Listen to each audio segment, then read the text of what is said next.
Hi guys! Nandito ako ngayon sa taniman namin ng pechay. Ayan, freshly picked at saka mustasa. Ito pang mustasa at yun po ang mga pechay.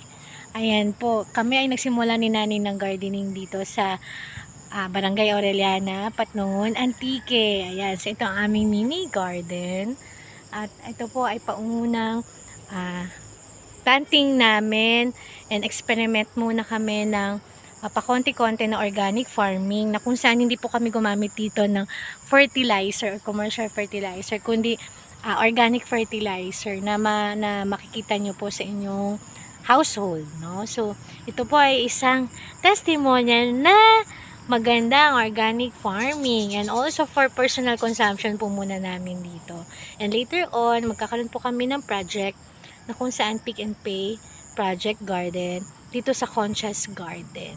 And hope na kayo ay makapunta po dito later on kapag tapos na po kaming magtanim.